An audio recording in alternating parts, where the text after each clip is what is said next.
The new Wegovy pill is now available through Weight Watchers. Powerful GLP-1 results in a simple pill at the lowest price available. And with Weight Watchers, you can get doctor support and personalized nutrition programs. See if you qualify at weightwatchers.com. Ad not reviewed or approved by Novo Nordisk.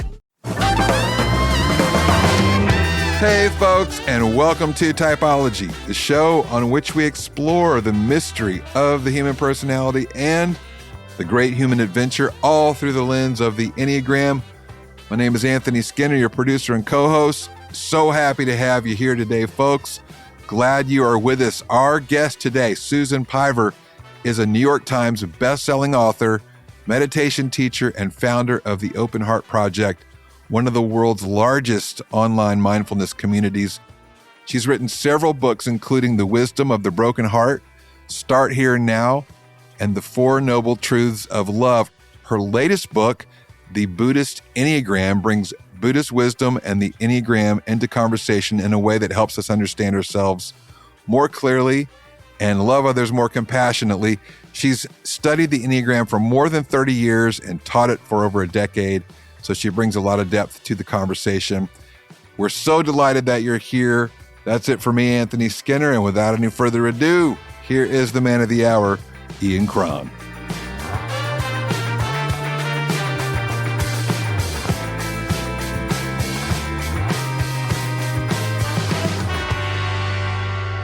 Hey, Typology friends, welcome back. Today is a very exciting day on the show. As Anthony mentioned to you at the front end, our new friend, Susan Piver, is on the show. She is the author of the new book, The Buddhist Enneagram, 9 Paths to Create a Deeper Relationship with Yourself and Others. You are an self-preservation Enneagram 4. Susan, welcome to the show. Thank you. I'm very glad to be here. It's a delight. Thank you. You know, I'm a self-pres 4. And Anthony is a 1-to-1 4. So we have a troika of 4s here in the space. Yep. Fist bumps all the way around. Boom. Yes. And, but I always like to ask, sometimes self-pres 4s, have an unusual journey because they often get pegged as 3s or 7s, sometimes as 1s, sometimes have 1 energy. I'm curious to know if it took you a while to land on self-pres 4 and what was there an epiphany involved? Mm-hmm. Yeah, I get exactly what you're talking about. Yes, it took me, as it takes many people, a long time. It took me probably close to a year to realize I thought I was an 8. Wow, really? Yeah, I thought I was an 8 because there was this driving, tenacious, reckless quality to my early life that I just thought, well, everybody get out of my way. I see it. I'm going there. You won't understand, so I'm not going to try to explain it. I just had this persona that I thought I was an 8 for a minute.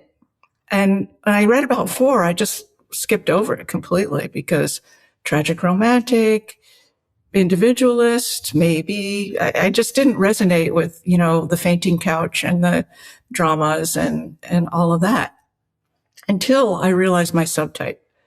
And as I'm sure you guys know, self-preservation 4 is the counter type in the 4 universe. So as with all the counter types, it's harder for you to peg yourself if you happen to be one.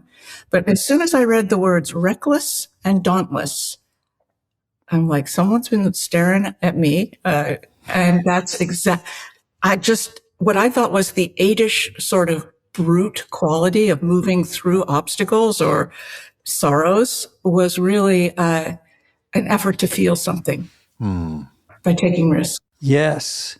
So in addition to your work as an Enneagram teacher, author, what you're most known for is your work as a Buddhist practitioner and teacher. And those aren't two paths that, travel together very often.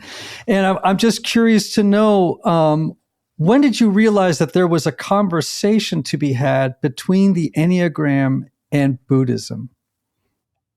Yeah, thank you for asking. Well, I never expected there would be a conversation either. I just knew that these were two things that I was deeply interested in. And I started studying both around the same time, more than 30 years ago. And as I'm sure you know, and your listeners know, Buddhism is famously associated with compassion, teachings on compassion, practices to cultivate compassion, antidotes for lack of compassion, and so on. And I practiced those things. I studied those things. I found them very interesting, and I really tried until someone cut me off in traffic or didn't like my ideas, and, all the compassion went away. But I kept falling back into my knowledge of the Enneagram to evoke and manifest true compassion, first to myself and then to the people in my life. So parallel to my studies of compassion, the Enneagram was the blueprint for how to do it. And I never thought to teach it. I never thought I would do that, but I found myself mentioning it in giving talks. And the last piece of this answer is there's a teaching in Tantric Buddhism and Vajrayana Buddhism called the 5 Buddha Wisdoms, which really resonates a lot with Enneagram vibe, because each of the 5 wisdoms has a season, a direction, a time of day, a color, a neurosis, and a virtue.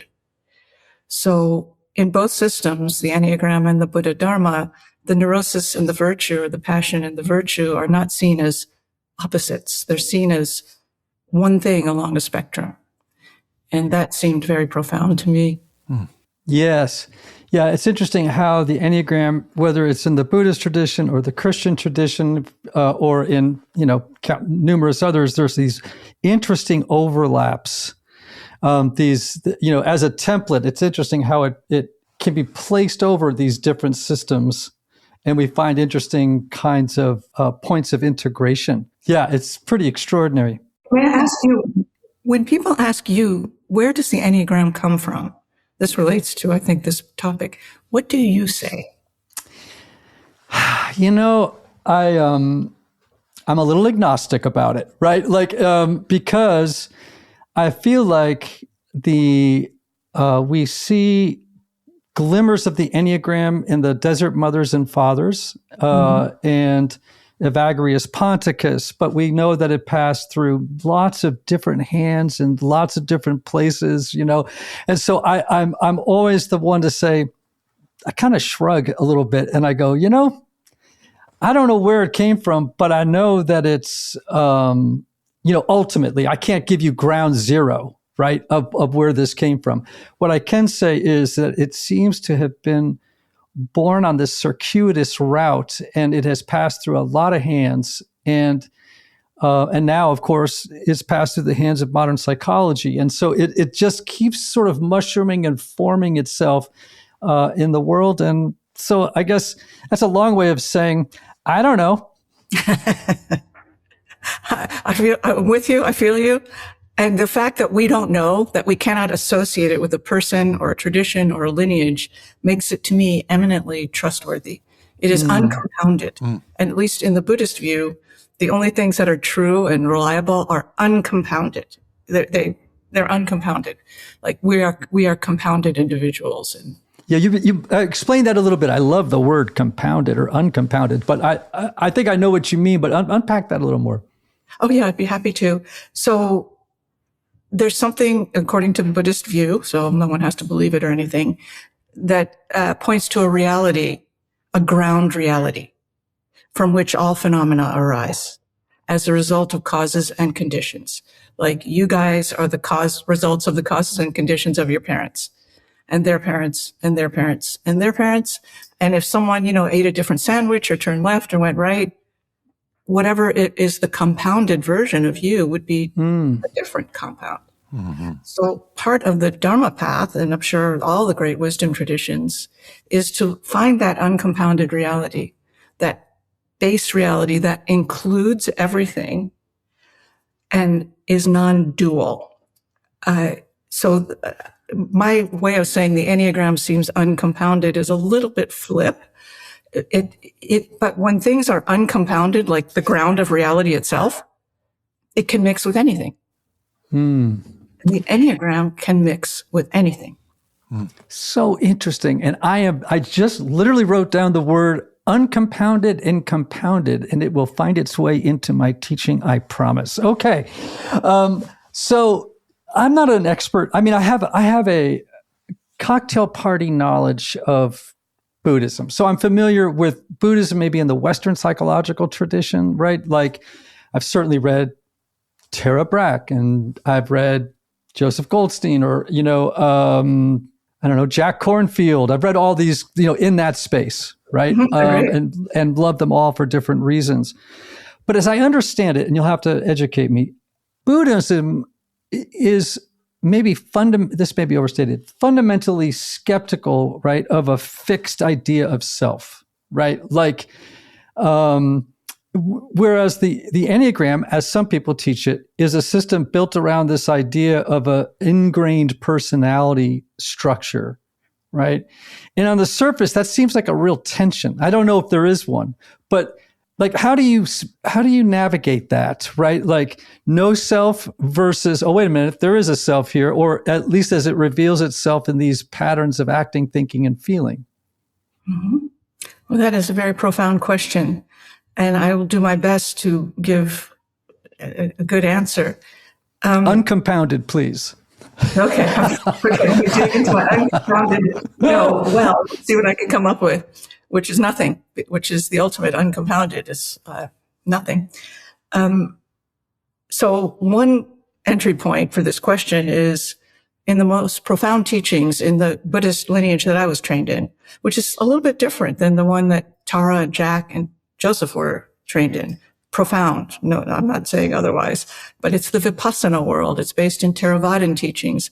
And the Tibetan view is just different. As, every one of the world's wisdom traditions has an exoteric version or versions and esoteric traditions, the mystical traditions. And what I was trained in were the mystical traditions. So like Sufism and Islam or Kabbalah and Judaism. So it's not separate from, but it's particular. Mm-hmm. So in Vajrayana Buddhism, the mystical tradition, all phenomena are said to arise in simultaneous absolute and relative forms. Absolute truth and relative truth. Absolute compassion and relative compassion. So for us, I will include all three of us here, I guess, as unenlightened beginners, we have to start with the dualistic. We have to start with that. And in the West, it seems there are a lot of, problems have come up with people thinking, I shouldn't have a self. Because the person who's saying that is yourself. The part of you that says, if only I didn't have an ego, is your ego. There's something beyond ego and egolessness that is more true. So, but we have to start with what we have and who we are and the obstacles that present. So both systems, the Buddha Dharma and the Enneagram, posit that if you start with envy, or you start with anger, or you start with pride, that's how you begin to work your way to equanimity and serenity and humility. So if we tried to get rid of the self part, we would miss the secret gate altogether. All right. I love that. So I've gone through your manuscript. Thank you. Very good. Loved. And you talk about, one thing that really caught my attention was, we have in Buddhism, you have these three poisons, right? If you will, like one is grasping, one is aggression, and the other is delusion, I think, right? Mm-hmm. And they're central to our understanding of what suffering is, mm-hmm. right? And I guess that word would be dukkha. Is that the right? It's one of the many words, yeah. One of the many words, yeah. Absolutely. Mm-hmm. So how does that map onto the triads for you? Because you kind of split it up very differently. We talk about the head, the heart, and the gut, uh-huh. But you talk about it using these as a template, and I find that really interesting. No, thank you. Well, I made it up, so let's all take it with a grain of salt. All right, grain of salt. This is what it appears. This is my anecdotal observation, that grasping is easy to map to the emotional triad. When things don't go our way, and I'm speaking for all of us, the emotions go out of whack, and there can be a lot of neediness or expressions that indicate distress, not helpful. So it seems, help me. I need something. I need you. I can't find it in myself. That's easy to equate with grasping. And then the gut triad, the 8s, 9s, and 1s, are the anger triad. So it was easy to sort of think, well, yeah, aggression. Aggression is a problem. It's not the cause of suffering. It's the reaction to suffering, to become aggressive or to become grasping or to space out. And it seems that the 5, 6, and 7, the mental triad, have a greater ability to, first, you go to the mattresses with whatever your problem is. And for the mental triads, thinking. And I want to think in a different way. I want to think in a way that I prefer. I want to think my way through this, whereupon it's very likely that you miss whatever this is, because all you have are your thoughts about this, which is different than this, quote unquote. So that's ignorance or delusion. I'm going to stick with my mental constructs rather than trying to see beyond them. What do you think? So you just reminded me, I remember years ago reading Jack Kornfield's book on Buddhist psychology. And it was a long book, but I remember there was a whole section in it about, at least through his lens, the historic Buddhist teaching on personality types. And there actually were like a lot of them. Like there was, do you know what I'm talking about, or am I crazy? No, I don't know. I'm really interested though. Yeah, actually it's in his book on Buddhist psychology. It just reminds me that this study of how we show up for life has been a source of fascination for thousands and thousands of years. That there are, the Buddhists have their, and actually it is broken down, I think, into like the aggression, delusion, and grasping, and just check it out in his book on. I think it's sort of his primer on Buddhist psychology. Thank you. I will. Which is why I was so fascinated by your take on the triads. Because it's interesting the way that I understand the triads now too, coming at it from a more contemplative Christian tradition, and also as a therapist, right? Like it seems to me that each of them represent a kind of developmental deficiency. So if you think about core needs that everybody has as very little people, right? You have needs for esteem and approval. You have needs for mastery and control, the sense that my presence can affect the environment or others, right? And there's appropriate mastery and control, right? Like when I cry, people come and change my diaper, right? Or they feed me, or, this interaction with the environment. And then you have finally a need for safety and security. And so it seems to me, at least what I play with sometimes in my mind, is this idea that 5, 6, and 7 are people who have real or perceived developmental deficiencies around the themes of safety and security. And 2, 3, and 4 around esteem and approval. And then 8, 9, and 1 around mastery and control. Interesting.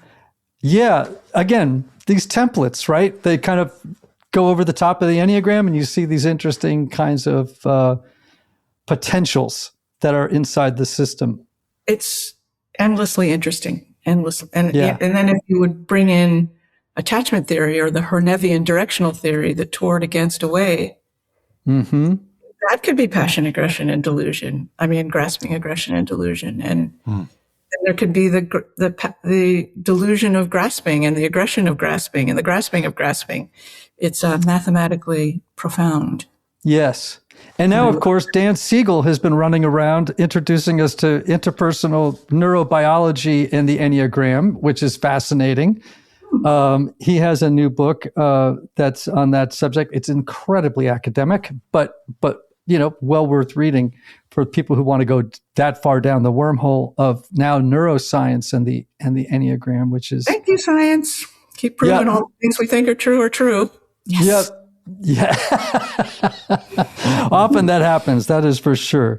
So one of the things that Buddhism taught, I've often, you'll like this, Susan, I think. I oftentimes say that there's a book I want to write called How the Buddha Made Me a Better Christian. And the idea is obvious, from the title. And part of it has to do with the Buddha's teaching on compassion. One of the things that Buddhist practice does, I think, is slow us down enough to actually to witness our patterns as they arise. So does the Enneagram for you help that process, or can it sometimes get in the way? Like help me understand how Buddhist practice partners or feathers with the Enneagram in such a way that it helps you to identify compassionately those unskillful patterns in life that get in the way. Yeah, well, that's the first line of helpfulness when it comes to the Enneagram is, for me, I stopped blaming myself for being what I now learned was called a 4. I thought I was, I don't know what, had all these problems, and that it was true that I was invisible. Nobody could see me. Nobody actually was listening to me. On some levels, of course, it's all true for all of us. But I learned that was my default response to being a human. And so I saw it as a wiring thing, not as a psychological problem. And that was very helpful because that's okay, it's a wiring thing. Let me work with the wiring, not let me try to fix myself endlessly, which is where the trap of self-improvement, the trap of self-help is it always starts with the idea that you are broken. Now let's try to fix you. Otherwise you would not need help. You would not need improvement unless you were broken. But the Enneagram and the Dharma sort of say, well, you're just who you are. Yeah, sure, you got problems. Let's not skirt that. But you were not born broken. You were born whole. And one way of saying this in the Enneagram system, you were born one of 9 kinds of whole. And so, yeah, fix your problems. I got plenty. I'm trying to work on them all the time. But note this grace of your wiring and hold it with more gentleness. So I found that greatly helpful. Yeah, that kind of goes with this idea that I picked up in the book too, which is that each type carries a fixation and a gift, right? A kind of wound and maybe a kind of wisdom, right? And so if you're talking with someone who knows their type, how do you help them move from identifying with the fixation to actually inhabiting the gift? Luckily, I don't have to help. I'm not a therapist.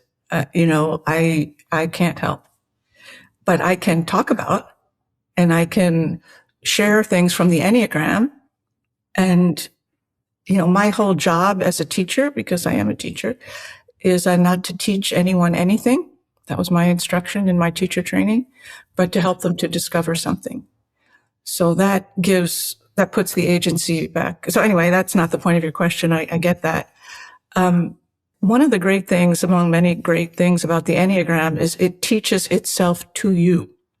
When you read about it and it resonates, oh, that's me, you can't get enough. I'm sure I don't have to explain that. It's like those of us who love it, suddenly we can't get enough. And it teaches you. So you find the fixation yourself. You learn to identify it within yourself. You make mistakes, you correct. It's very helpful just in learning it, I think, is all you have to do. Yeah. I mean, it's both theoretical and lived.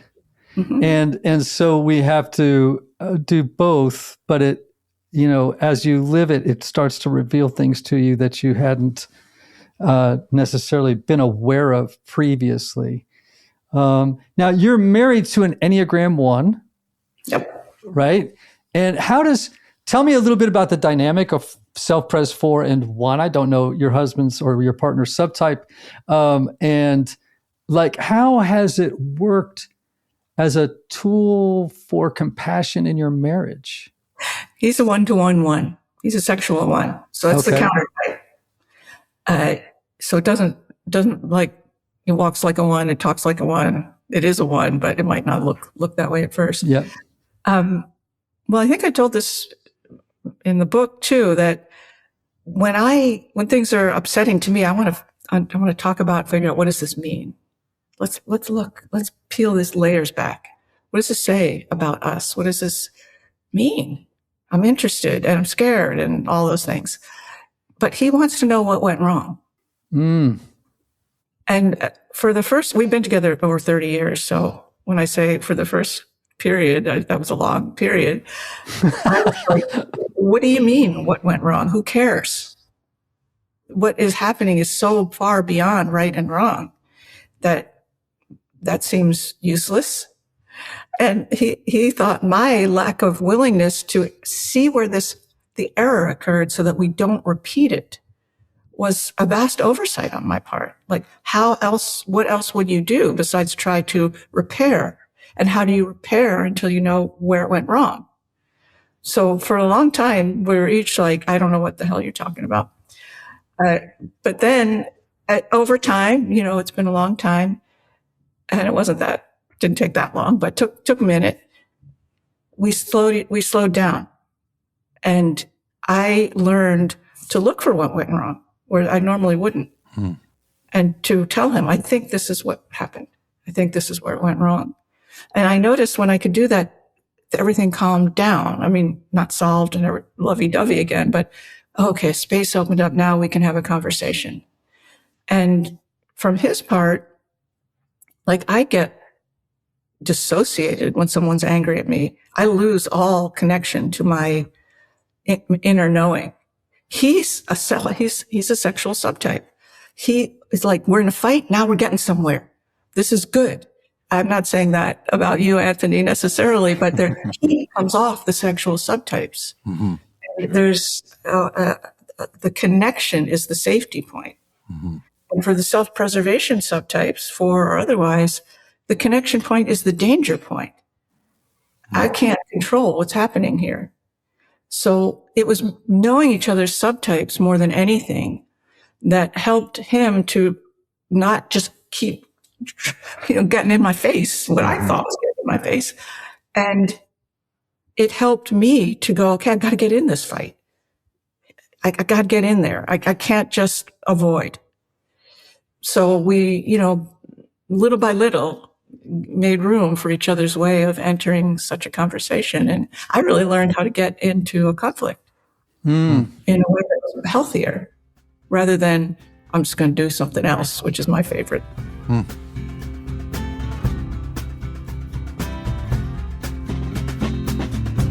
As you know, I believe the Enneagram is one of the most powerful tools for developing self-awareness. But to gain the benefits, you need to know your type. Taking an Enneagram assessment is the first step toward understanding yourself and the people around you. It offers insights that can enhance your self-awareness, personal growth, emotional intelligence, your relationships. It's not just a one-time test. It's a lifelong tool that will help you navigate life with more clarity, purpose, and empathy. And now, when you take my brand new Typology Institute Enneagram assessment, you'll receive a research-backed, scientifically evidenced, comprehensive report that's easy to understand. Not only will you learn your dominant Enneagram type, but you'll gain insight into aspects of the Enneagram most other assessments don't cover, such as your dominant wing, your subtype, orientation to time, and even stances. Get your results today at typologyinstitute.com/assessment. Enter the discount code Typology Podcast on the checkout page to get 10% off your assessment. Again, that's typologyinstitute.com/assessment and enter Typology Podcast for 10% off.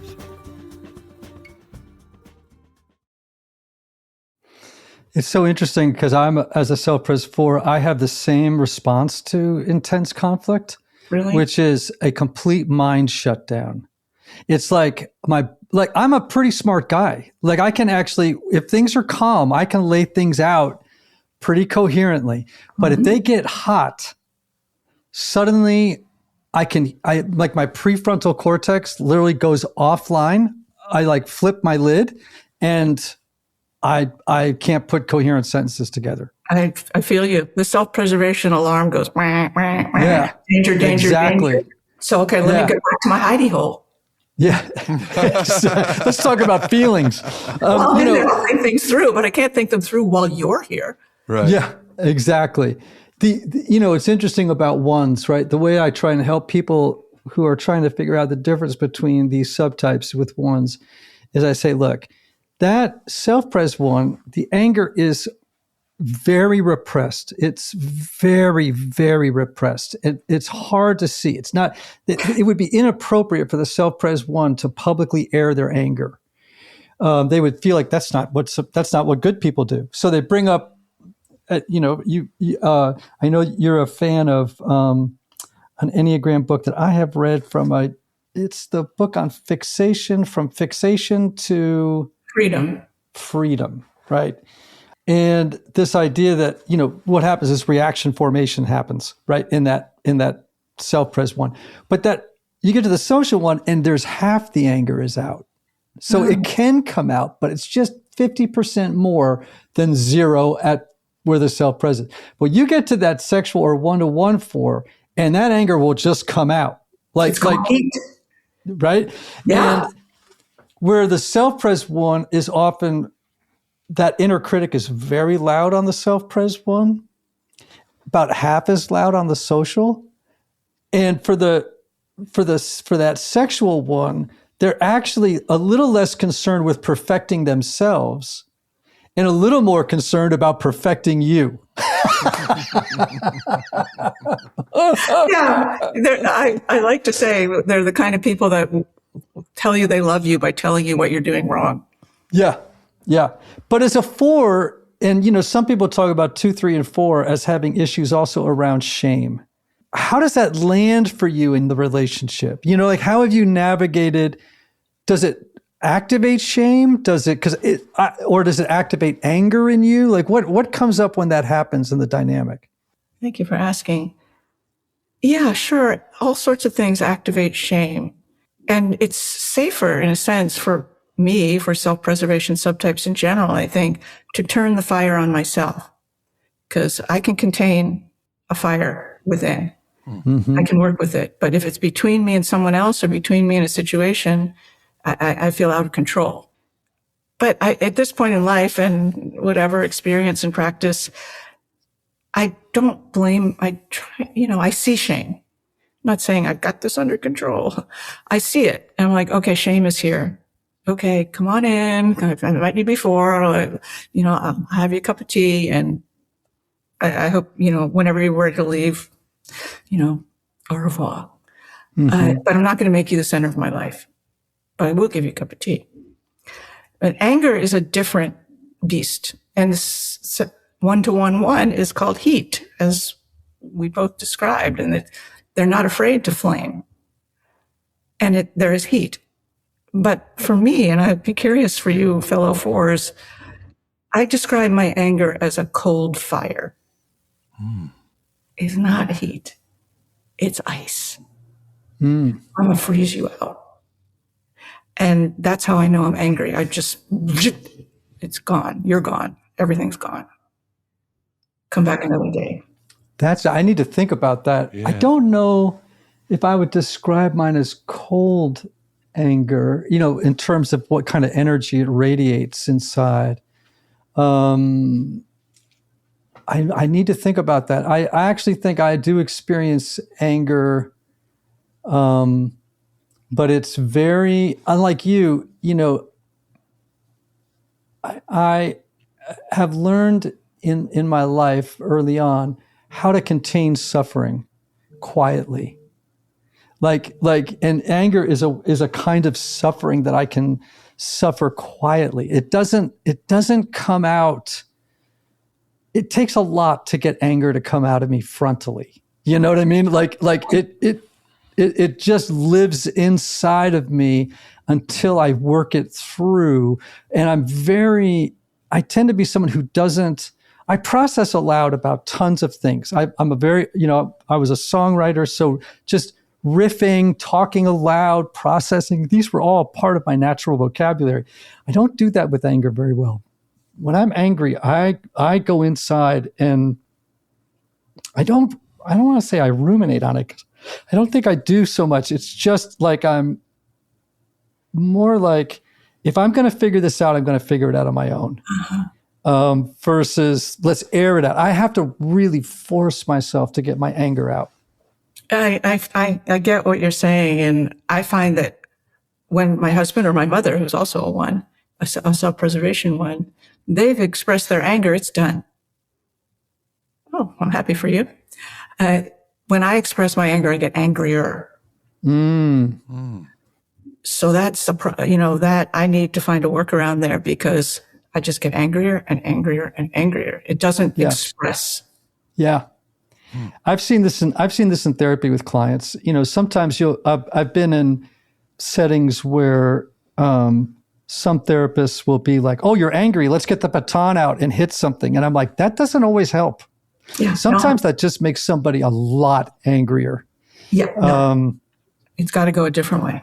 Yeah, I think you have to go a different way. It doesn't, to me, the idea that you can exhaust anger that way is a little naive. Like, I think it could be a component, but nothing exclusive about that.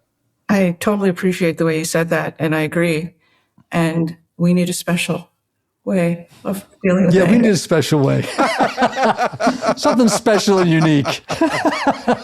Make one up for us, please. Exactly. My first therapist, I remember walking in and he had like the bats, and I was like, I'm in the wrong place. Yeah.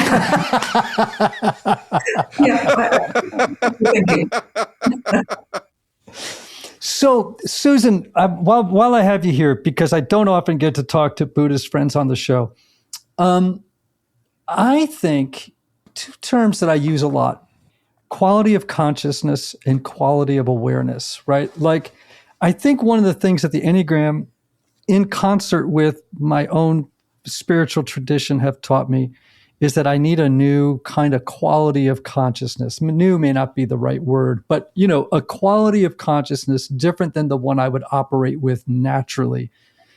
And so, meaning a kind of awareness toward the world that is able to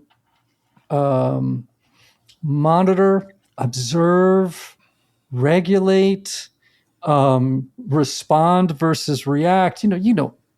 You know all of these terms and deeper. How do you cultivate a quality of consciousness or awareness? And how does the Enneagram work into it so that you're moving with a lot of emotional wisdom as you move through the world? Yeah, I'm thinking the emotional wisdom, I'm with you within the emotional wisdom part. I got to park that for a moment. Well, it's very simple. So it's not easy. It's the practice of meditation. Yes. So I am a meditation teacher, so that's one of the reasons I say it. But meditation is famously known in recent years as mindfulness. And that's not wrong, but it's only half the truth. And the mindfulness piece is you place your attention, your awareness, your consciousness. Like if I ask you all right now to just place your attention on your right big toe. Don't have to look at it or anything. Just feel it in your shoe or in your sock or whatever. And now place it on your right earlobe. And now put it above my head. Now put it at the tip of your nose. So something moves between those points. That's all we're talking about. That's your awareness. That's your consciousness. That's it. In meditation, you place that on an object other than your thoughts. In the case of most practices, including the one I do, your breath. And when it strays, no big deal. Mm-hmm. Just come back. And that's called mindfulness. You create mindfulness of breath by letting your attention, that thing that just moved, rest on the breath, not observing the breath, but feeling the breath. And then you see when it strays, which is a very interesting little twist. How does that happen? Rhetorical. And then you come back. And mindfulness deepens. However, from that piece, a second component arises organically. And decades, millennia of meditators have reported this, of all wisdom traditions. Your awareness expands. You see more. You intuit more accurately. Your sense perceptions become more vibrant. You see patterns in your life more clearly. Ideas connect themselves to each other. That's called awareness. You can't work at that one. It just happens. So mindfulness and awareness are inseparable. And though meditation is commonly called mindfulness practice, it is more accurate to call it mindfulness awareness practice. And when you come to the emotional wisdom, how do I cultivate that? How do I use the Enneagram or other practices to bring more conscious awareness to the experiences of my life? It's that second piece, awareness, that is there already. And it deepens through a meditation practice or another contemplative practice, because there are many, but the only one I know anything about is just simple breath awareness meditation. It is unbelievably profound in its impact. I've experienced that myself, in probably in a fraction of your experience, but it's just so interesting. I've been reading Michael Pollan's new book on consciousness. Have you guys seen that book yet? I haven't. No. Oh, it's really juicy. It's really about his exploration of consciousness from a scientific, literary, from all different angles. Like, what is consciousness? This big problem of, in science of like, where does human consciousness, where does it arise from? How did we get this thing? Like, it's crazy. Nobody knows, right? It's the ultimate in uncompounded reality. Yeah. Okay. There you go. That's probably what he gets to the end of the book. It's about this, it's pretty long. And it's a good read because he's just a good science writer. Yeah. He's such a good writer. And, by the end of it, you're just sort of left with this feeling that he has, which is awe. Like everybody is just grasping in the dark, looking for the light switch, right, for this thing, and they can't find it. But it's really interesting, the kinds of things that they're discovering, learning, positing. It's all pretty interesting. But he talks about two different types of attention, and this has to do with the Enneagram, as the last question did. That there's spotlight attention, and there's lantern attention. Now, this is interesting. So spotlight attention is, as it sounds, when as we just practiced, right?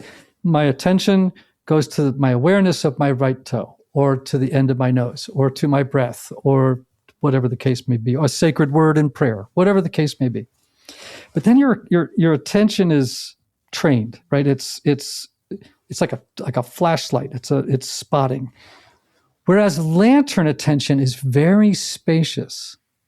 And it's more like you're taking in information in the environment, in your experience, from all directions, right? It's very, it's almost a mystical kind of attention. It's taking in everything. And as I understand what you're saying, maybe, is that when you have a practice of centering prayer, like Thomas Keating teaches, which is more around a word than around the sensation of oxygen passing through your nostrils, or wherever your particular meditation practice is, has a spotlight quality to it, right? Like you're very focused on one phenomenon in the environment, right? Whereas, but that leads to the possibility of more lantern attention at other times, where it's sort of a paradox, right? The more you focus on one thing, the more open and spacious your awareness becomes to all things, right? And with where that plays so well with the Enneagram, for me, has been an awareness when I'm with people, and I don't presume to ever know someone's type, but let's face it, people have energies, right? And you start to pick up on them. Like, it can be even in clothing choices. It can be in, vocabulary choices, or in just lots of different ways. And the thing I'm so grateful to both a meditation practice and to the Enneagram for is this awareness. Yes. Right? This sort of larger aperture And so over your many years of teaching and practicing, tell me about the experience of that lantern awareness, that kind of spaciousness that feels kind of delicious. Yeah. And horrifying, because anything can come in when you cast a wide light. You're not choosing. Yeah, true that. So that's the game. That's the gig. You sign up for one, you sign up for the other. So mindfulness and awareness is, that's the formula. Mindfulness you can work at. You can hone, focus. What is it called? Laser awareness? A spotlight attention versus lantern attention. You can practice that. You can notice when you're not doing it and then do it. Awareness or lantern attention, you cannot practice it. You can't go, let me do that. Because then you've shrunken your attention span. So the thing that I find very interesting in what you're saying and practice in general is the things that we most long for do not come from us. They come to us. What we want, love and wisdom and insight and creativity and innovation and understanding, we cannot manufacture. They arise in a space of receptivity. So we could also, I think, call lantern awareness receptivity. And perhaps it's one explanation for why some of the world's greatest insights and inventions have come from people who are sleeping. Yeah. Or taking a shower or taking a walk. You create the space of receptivity, or you allow it because you create it. And then you notice what enters it. And then it's gone. That's the thing. So then what? Then you notice again and you notice again. So this space of receptivity, which is an undervalued skill in our patriarchy, is cultivated through the practice of meditation. Doesn't mean you just go, whatever happens is fine. It means you have a more spacious sense of your own being. Mm-hmm. And you cannot manufacture that. That's one of the very trustworthy things about it. What do you think? Yes. And that's a felt experience. That's a felt, I know when I'm in that space, and I called it delicious because there is a kind of, yes, it is true that you will not only become contemplatively aware of the world brimming with grace, speaking in words of my tradition, but also of the sadness and of the heartbreak in the world, right? It's you're going to get it all, right? But there's a kind of aliveness there that is, that feels like a grace when it comes to you. It feels like, this is a gift. I agree. And you're right. You can't manufacture it. You can try to chemically manufacture it, and that'll get you into a lot of trouble. I can tell you that from personal experience. But it's not. It doesn't bear fruit usually, because it's usually when you do that, it's very self-centered. It's very sort of ego-driven and consuming, grasping is what that is, I guess. It's interesting when spiritual practices and self-improvement practices, I guess, are conflated with feeling more peaceful or are done in order to arrive at a preferred mental state, because that will not happen. That will not happen. So I often tell students, and, this will not make you more peaceful, this meditation practice. I'm sorry. It will not. But it will make you more alive. It will make you more genuine. And if you're interested in that, this is a good practice for you. But if you want to deploy it for a particular purpose or ambition, yeah, it'll help. Science has proven it will. But it will quickly lose its luster and become very, very boring. It's boring anyway. Let's not make any bones about it, to practice meditation. But your life continues to change, not on the cushion, but post-meditation. I want to just segue over to talking, and just as we come to the end of our conversation, about being a 4 a little bit? Because, we have lots of listeners that they may be 4s, and some of them may be in relationship with 4s or trying to understand 4s. You have this story in the book about being at a baseball game. And the experience of melancholy arising in it, and with some commentary about equanimity. Tell that story, because I think it's a really interesting insight into 4s. Okay. If it's the one that I think you're thinking of, this when I was a little kid, my dad took me to a baseball game. And me and my dad and me, it was like the greatest thing that ever happened. And I'm probably 5, and we get to the stadium, and the first thing that happens in the stadium is the opposing team is introduced, and everybody starts to boo. And I got so scared. I was, why are they being so mean to these other people? What is this horrible boo sound that, is it against me? I was a little kid, so I started crying, and we had to leave. Sorry, Dad. But I'm not sure if that's the one you're talking about. But there's this attunement to the feeling tone that was very real. And I don't have to be 5 to have that happen again, but that was a quick lesson. It's so interesting what you just said. You said that one of your first thoughts was, are they booing me? Right? Which is a classic, that's the defense mechanism of 4s, which is introjection. It's this, if there's a negative thing going on here, it must be, I'm responsible for it somehow. That's a good point. Yeah. So interesting. And also when you're a child, you don't know that there's anything that's not about you. But yeah, that's true. I was upset that I maybe had F something up, or I don't know. Yeah. No, I get it. All right. So now you have this book out on the Buddhist Enneagram. You are a teacher. I'm curious to know, what is the growing edge of your life right now? My life? What is it that that is at the forefront of your attention as, this is an edge I have to lean into right now to become I don't know how to say this, a higher expression of yourself? What a sweet question. I have this book over here. It's somebody wrote it.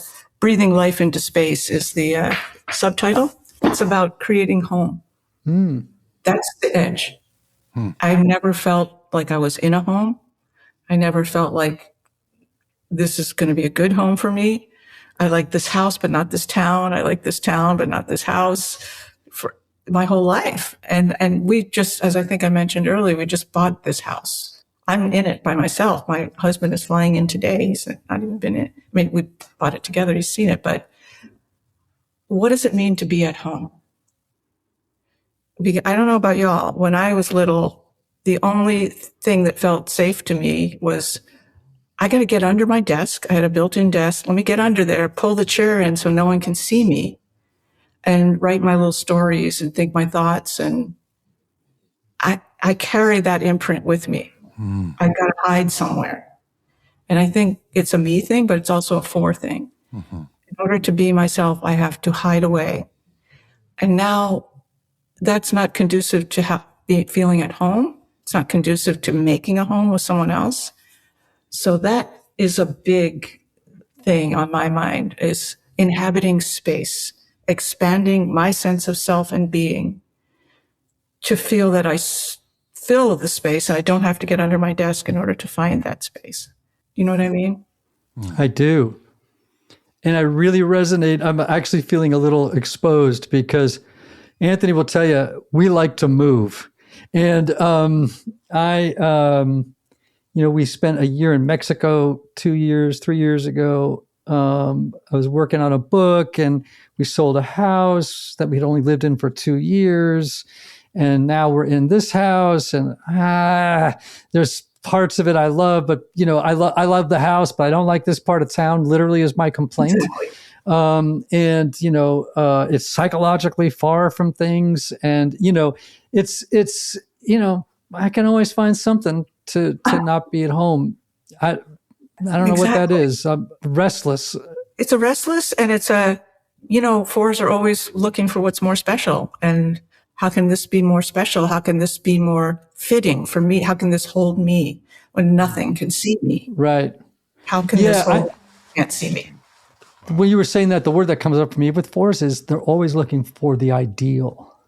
The platonic ideal. They don't want a replica of it. They want the actual thing, right? And it's like, dude, not here. That's how I've always felt. But now I'm in a town that I love, in a house that is really better than any house I ever thought I would live in my whole life, and in a neighborhood that is like a dig. So part of me, I was telling my husband, I keep looking for things not to like. We'll check in 12 months. Okay. Yeah, we're gonna do a four check back. Because I'm gonna nail this one, y'all. I'm gonna nail it. There's nothing better than when the Buddhist teacher says, "I'm gonna nail this one, y'all." That was great. Susan, thank you so much for being on Typology. What a rich, wonderful conversation. Oh, such a pleasure to talk to you and both of you. And thank you so much for everything you do to bring the Enneagram forward out of compassion for human beings. Thank you. Well, it feels like a wonderful life. So I'm glad to do it. And to all of you listening, we hope you're having a wonderful life. And as always, may you have love, may you have joy, may you have peace, may you have healing, may you have rest. Until next time.